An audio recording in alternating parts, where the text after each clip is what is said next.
highly sensitive parents and depression.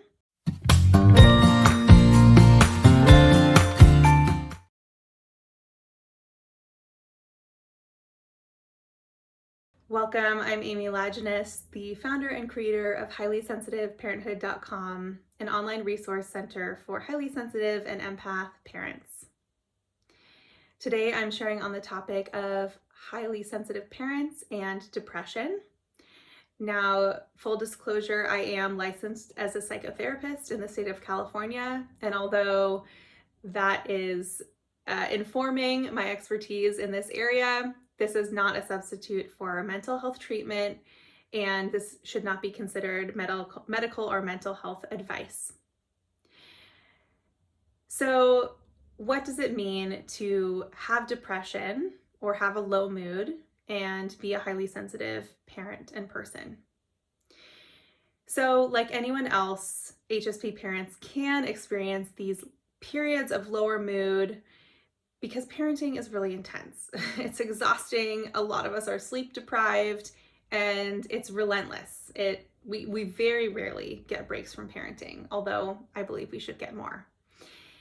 Parenting is also beautiful and joyful and meaningful. And what depression can do is start to take those beautiful aspects of being a parent away from us. It's not fair to us or our families or our kids, but mostly it's not fair to us. So what causes depression? There's many causes for depression, and I cannot name them all here. Some of them are simply physiological, hormone fluctuations, neurotransmitters that are not doing what they're supposed to be doing in your brain, medical issues. Poor sleep is a huge one for parents, especially new parents, but just parents in general. Daily circumstances, work stress. So there's lots and lots of kind of contributing factors for depression. And one that I've particularly noticed, actually a couple for highly sensitive parents, kind of risk factors for depression. One is not having enough downtime. So being an HSP, we really need, I can't stress that enough. We require downtime, quiet time, time away. It doesn't necessarily need to be like resting or napping, but just doing something that is not chaotic, that's for us. That's usually it's something that's solitary, and it's very difficult for many parents to get that unless they have a really strong support system or many resources. So in my resources at highlysensitiveparenthood.com, a lot of what I do is trying to support you in finding ways to incorporate that self-care time, that quiet downtime, despite some of these challenging circumstances. The second factor that I see for a lot of highly sensitive parents is anxiety increases. And when anxiety goes up, because a lot of us are prone to anxiety, and it maintains and it stays at a high level, I've noticed a lot of people can suddenly kind of flip or bump into a depressive state. Their nervous system just can't handle the level of anxiety anymore, and their body starts to kind of shut down a little bit. Their mind starts to say, whoa, I can't do any of this. It's too much. So what does depression feel like for highly sensitive parents? And this is just a list of symptoms in general. Low or no enjoyment in daily life. That can include things like not being interested in activities that used to interest you, that you used to love. So that could look like for parents, like not enjoying playing with your children, feeling exhausted, being around them constantly. Look, all HSP parents feel exhausted some of the time being around our children. If it's a constant thing, it's a little more significant. Feeling down, depressed, or hopeless. Changes or challenges in your sleep or appetite, fatigue or low energy, poor self-esteem or feelings of worthlessness and guilt. And I hear this a lot also from HSP parents, the guilt piece, I'm not doing enough. And unfortunately that can kind of feed back into depression. I'm the world's worst parent. I can't believe I'm such a bad mom for not wanting to play with my kids. I can't get off the couch. What's wrong with me? I hate this. I'm terrible. So like that guilt, the negative self-talk, the negative self-image feeds back into the depression. So it's critical to get support for that. And I will talk about that in a moment. And lastly, of course, suicidal thoughts or thoughts of self-harm are also an indication of depression. Now, you don't need to have all of these going on for it to be considered depression. Even just a few of them, even just a couple of them are worth talking to somebody about. So please take it seriously. One of the most challenging aspects of depression is that it can trick people into thinking they're not going to get better. So if you're watching this and you're like, this is me, like I think I'm depressed. I'm really struggling with my mood. You may, I hope you don't, but you may also feel it's hopeless. I can't, like, nothing's going to change. Therapy can't help me. Getting more support, it's not going to make a difference, right? So it's this narrative of I can't get better. And it's not true. I promise you it's not true. I hear it from many clients on the mental health side of things in my business, and it's a lie that depression tells you that you can't get better or that you won't get better. You can, and you will with the support.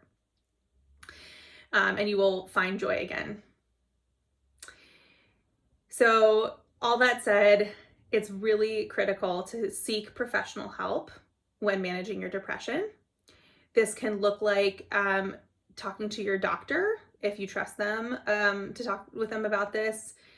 They may be able to refer you to mental health programs within your medical group or provide you with a medication evaluation.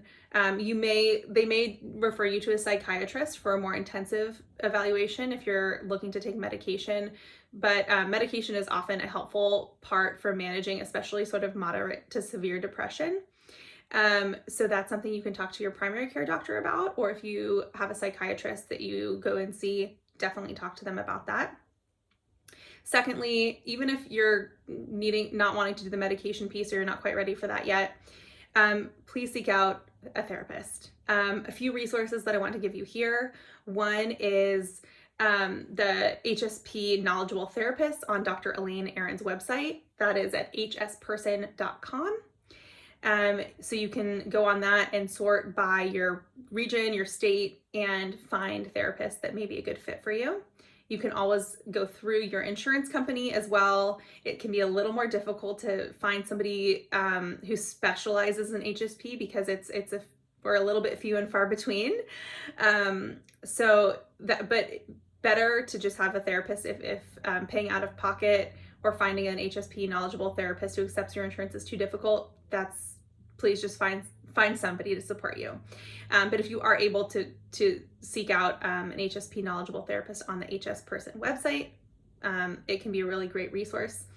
Postpartum Support International, also it's at postpartum.net. They also offer a directory of therapists who are trained and specialize in pregnancy, postpartum, and I would also add parenthood. So even though it's a perinatal mental health, it's kind of pregnancy and postpartum. Many of us end up working with mothers and fathers and parents and caregivers for years and actually just specialize in parenting, being a parent. Lastly, if you are in the state of California, I do have a therapy practice at Inner Nature Therapy. That's innernaturetherapy.com, INNER. And I offer video-based therapy for California residents and in-person therapy for those of you who may be in San Diego. So I would love to support you if that is true for you.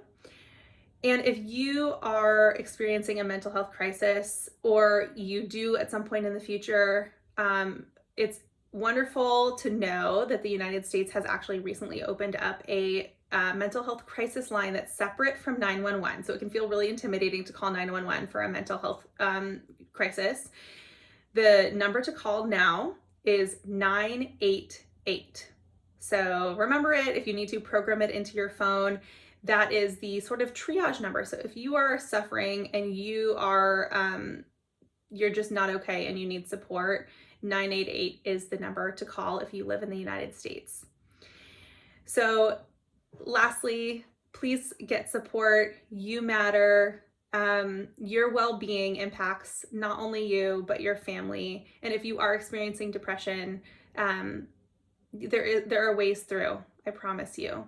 You're not alone. You don't need to suffer alone. And there's many of us out there who would love to support you through this. All right, take care. Bye.